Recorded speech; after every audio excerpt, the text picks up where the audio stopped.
Something seems to have happened with the MCU and its second saga, whether that be a larger varying degree of quality to the movies or the sheer amount of content released through the TV shows. I think most people are turning a bit on the MCU, and while I have not been fully on board with this idea, I think Secret Invasion in particular has really rubbed me the wrong way, as not only was it not really very good and didn't really justify being a TV show, but it also was a huge missed opportunity in the perfect story that really could have been the Avengers movie this saga has been sorely missing. I made a whole video about this idea, but this has also inspired me to take another look at the Multiverse Saga, as it's gone so far, but also as it's planned to go, and restructure it into something that I think could have worked better. Now, while I don't personally find it difficult to keep up with the insane amount of content, I do understand those who do, especially with the TV shows, so what I'll be doing is limiting each year to 3 movies and 3 TV shows, which while a lot more than the Infinity Saga's years, it's less than 2021's 4 movies and 5 shows, or 2022's 3 movies, 4 shows, and 2 special presentations. Speaking of those special presentations, it's possible that that format is something that they tried out that won't be sticking around, so I won't be bothering to include them either. I'll be keeping in mind what would be possible within reality, so obviously nothing will be released in 2020, there won't be 10 Avengers movies, and I'll be sticking to the plans of keeping the X-Men and Fantastic Four until quite late into the saga, or for the X-Men, maybe even after the saga, as to stick closer to the real world plans. This video will focus on Phase 4. There will be 2 follow-up videos focusing on Phase 5 and 6. With all of that out of the way, let's begin with 2021. The Multiverse Saga did actually start pretty strong with Wandavision as what is still Disney Plus's strongest showing for a project that really could have been only done in that format. So Loki, probably a better show, but in terms of the week-to-week conversation and in terms of lending itself to being a TV show versus a movie, Wandavision is probably where it peaked, and that is kind of not a good thing because it was the first one. So we'll be starting the Multiverse Saga with the same show with mild changes, as the only real issues I have with Wandavision beyond the few nitpicks are the recurring commercials not ending up meaning anything. The original plan was apparently for them to be messages from Doctor Strange being sent to Wanda, but they apparently cut it out because they didn't want a man to take Scarlet Witch's spotlight. I think this was a huge mistake, so to combat this, I'll be adding 1 single episode to the season, bringing it to an even 10, giving Doctor Strange his first of 3 appearances in this phase, as well as also Ralph Bohner would not exist, and instead it would be revealed that he was indeed a mind-controlled Pietro brought in by Agatha from another universe who fades back into his universe in the end. This season would release between January and March 2021 and would kick off the Multiverse Saga, already with some multiversal plot to it. The Disney Plus format began to show its flaws very early with Falcon and the Winter Soldier, which not only wasn't really well written, but also had maybe the worst villain in MCU history, and either wasn't long enough of a show or didn't actually justify being a show. So to fix this, instead of Falcon and the Winter Soldier will be a movie released in April 2021 called Captain America Legacy, the first of what will be a trilogy, which will have a few changes from the original, either in things that I would think would be better, or maybe because of the more limited screen time, they would have to be cut out. Bucky would not be a titular character anymore, but he would be called the White Wolf this time, which Sam could make fun of, but it would eventually stick, just because the name the Winter Soldier is something that he probably should get past. Zemo, the Dora Milaje, and Sharon Carter as the Power Broker would be completely cut out, because something had to be cut out in half the runtime compared to the show, and these additions fit the story the least. Because of this, instead of getting his costume from Wakanda, Sam would have a scene with Steve Rogers near the climax, who gives him his suit. This would be Steve's final appearance in the MCU, at least for the foreseeable future. Carly Morgenthau would be changed back into Carl Morgenthau and given a supervillain costume. The story aside from that would be very similar, but Sam would not think Carl's death is tragic due to the fact that he is a terrorist, but would say that he made some good points. Finally, the second end credit scene instead of the Sharon Carter one would reveal that Elijah Bradley inherited his grandfather's powers. This is definitely one of the projects in Phase 4 that I'm changing the most because of how big of a missed opportunity I think it was compared to what it could have been, and so, like Phase 3, the first movie in Phase 4 will be a Captain America movie. However, this time around, it will be the first installment in a Sam Wilson-led Captain America trilogy. On the exact opposite end of the spectrum to Falcon and the Winter Soldier is the next project, Loki, which I don't really have any notes for. The series did a fantastic job at setting up the multiverse and introducing the first version of King, and I do think it had to be a show as well. So the 6-episode Loki Season 1 would release between June and July 2021, and is one of the only projects that I would literally change nothing about. Probably the easiest project to completely cut out of this saga is Black Widow, which was a movie that took place in 2016, features a character who died 2 years prior to the release of her film, and is also just not very connected to the Multiverse Saga as a whole. What the movie did accomplish is the introduction of a few characters like Yelena, Red Guardian, and Taskmaster, all of whom will return for Thunderbolts, but these introductions would now have to be either delayed, like Yelena debuting in Hawkeye, or Taskmaster debuting in Thunderbolts, or honestly just completely skipped over, like Red Guardian, who is a fun character but sadly would not exist in this saga at all. And so, the second film released in 2021, like it was in real life, would be Shang-Chi and the Legend of the Ten Rings, which I don't think was perfect or anything, especially in Awkwafina's role, who didn't really need to be there, and the big CGI third act, which could have been a lot more personal, but I don't think I have big enough complaints to change anything, even in the release date, which was September 2021. What I will say is that in the post-credit scene that featured Carol and Bruce, we would actually go a bit further and officially recruit Shang-Chi into the Avengers. The third and final show of the year would be the reverse of Falcon and the Winter Soldier, as a movie that's changed into a show with Eternals. I actually like the Eternals movie, but I do think that it was bogged down by having to do a lot of introductions and lore explanation, and while I personally very much enjoyed that lore, it did definitely affect the plot of the movie, so taking this premise and making it into a show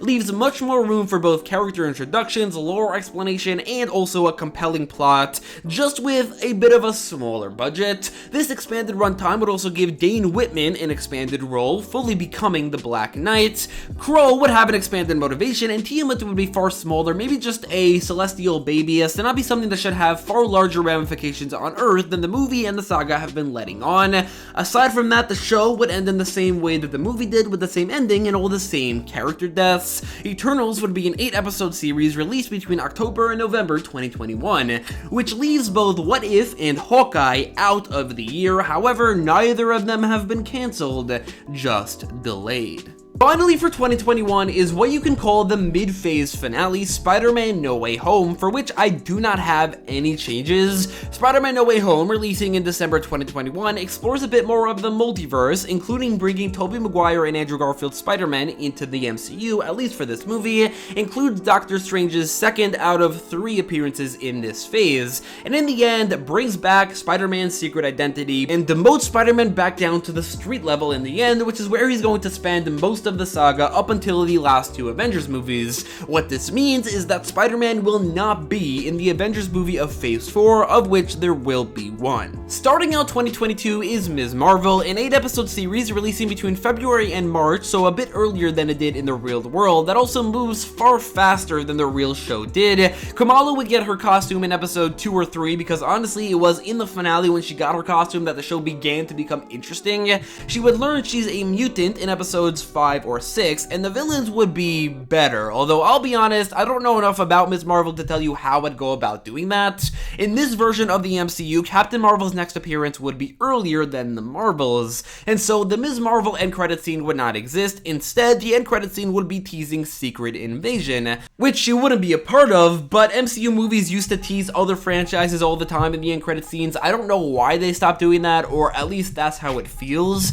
With no change in release date is Doctor Strange in the Multiverse of Madness, which I know some people didn't love, but I don't personally think much needs to be changed here. The biggest thing is the lack of Vision, so this movie would feature Earth 838's Vision, who is Wanda's husband, who is also a member of the Illuminati. I would also replace the Clea end credit scene with one that teases Secret Invasion yet again, and leave Clea's introduction to the third Doctor Strange movie, because that end credit scene kind of undercuts the actual ending to the movie with the Eye, so let's just completely cut that out. Moon Knight, instead of releasing between April and May 2022, would now extend to June, as I'd add 4 more episodes, not just to justify it being a TV show, but also to give Jake Lockley a role in the series in those final 4 episodes, but also to allow for a middle of the season episode or 2 team up with a non-Moon Knight character, as I take this opportunity to reintroduce Robbie Reyes, aka Ghost Rider from Agents of S.H.I.E.L.D., as a bit of setup alongside Moon Knight himself and another show or 2 we'll get to soon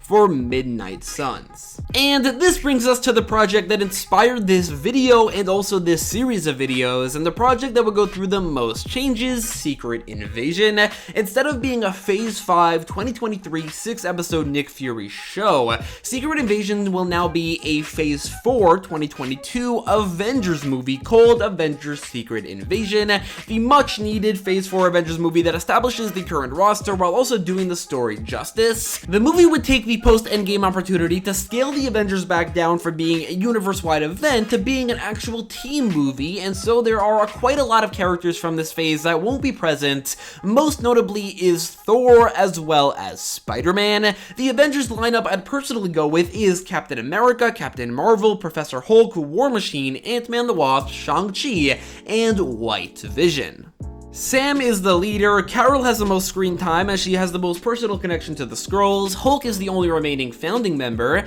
Ant-Man and the Wasp have smaller roles, pun intended, and Shang-Chi is the rookie new guy. White Vision is here to fill his appearance gap that's been present in the real world since 2021, and he's not really appearing anywhere until Vision Quest, a show that will not exist in this universe. White Vision's role will now going forward only really be in the Avengers movies, or any movie that features the Avengers, which there will be a few. Rhodey would be revealed to be a Skrull, and in fact has been since after Iron Man 3, which for one would explain how he survived his fall in Civil War, but also Rhodey would be a Skrull named Gravik, not Rava, who had a job to do but did become attached to the humans, so eventually turns on the rogue Skrulls in this movie, sacrificing his life to stop them, to allow Rhodey's character to not completely just change his personality out of nowhere and not be just full-on evil. He's a real person, or Skrull, who did become attached to the humans and the people on the Avengers. So the moment where he's grieving Tony's death is real, it's just not the original Rhodey. So Rhodey would act as a bit of a red herring in that regard, as Maria Hill would be revealed to have been a Skrull named Rava for her entire appearances in the MCU, and the person known as Maria Hill has never appeared in this universe, and Rava killed her before replacing her. Talos' death is far more profound. Gaia has a smaller role and does not become a Super Skrull, and in lieu of the original character that is Gravik, the main villain would be Kl'rt, who becomes an Avengers level threat Super Skrull with the combined powers of Extremis, Groot, Cull Obsidian, Frost Beasts, and Captain Marvel, and would be aided by an army of Skrulls, who altogether would be an Avengers level threat. Kl'rt is killed by Captain Marvel in the end, but not before successfully assassinating President Ritson, leading to him being replaced by his Vice President Thaddeus Ross. And also, the movie would have a similar ending, with humanity in general just having a larger fear of aliens and anything different from them, maybe even setting up their fears of mutants a bit more. Finally, the end credit scene from Ms. Marvel would now be here instead, setting up the Marvels. Avengers Secret Invasion releases an entire year earlier than the show did in real life, in June 2022. Phases 2 and 3 both had an epilogue movie after Avengers, and so Phase 4 will have the same, one movie and one show, and I'll be honest, I kind of wanted to just completely cut out Thor Love and Thunder, because, well, it's awful. However, alongside the lack of the Guardians of the Galaxy Holiday Special, because I'm not doing spatial presentations, it will cause issues for Guardians 3, and Thor doesn't really have anywhere to go aside from here, so instead we'll be just making some changes. The Mighty Thor, as I'd now call it, will now not be directed by Taika Waititi. Korg dies halfway through the movie, Sif has a larger role, Peter Quill sticks around as an example of a godlike being who gave up his godlike power for the greater good, and Gore would kill a dozen gods on screen at least. Thor would have endgame levels of goofiness until Korg and a god he was trying to protect's death back to back, which takes him back to his Infinity War levels of seriousness, which was peak Thor. On top of that, Gore's daughter would not come back, and Thor would instead end the movie going around the galaxy trying his best to show people what gods should be like. Hercules' end credit scene is cut out, and in fact, he doesn't appear at all in the saga, and finally, the god-awful blue and gold suit never exists. Instead, Thor wears his black suit with the fluff throughout the entirety of the movie, so basically the Mighty Thor would be Thor Love and Thunder but good, and would release 1 month later in August 2022. Finally, let's end this phase off on a Christmas epilogue with Hawkeye coming out an entire year after it did in real life, because if I had to delay it, it would have to be to the next Christmas. So that is what I did. It's releasing between November and December 2022. The show could be mostly the same, but with a few pretty big changes. For the biggest one, Black Widow did not exist, so this is where Yelena Belova would debut as Natasha's estranged sister out for revenge on Clint, who she's convinced killed her sister. On top of this, with Kingpin being the main villain and there not being a She-Hulk in this phase, if you hadn't noticed, Daredevil would make his suited up return to the MCU after his appearance in Spider-Man No Way Home in the last few episodes of Hawkeye. To compensate for the larger amount of focus being put on other characters like Yelena and Daredevil, I'd be adding 3 episodes on top of the 6 that were already there, which would also give Kingpin more than just 1 episode of screen time,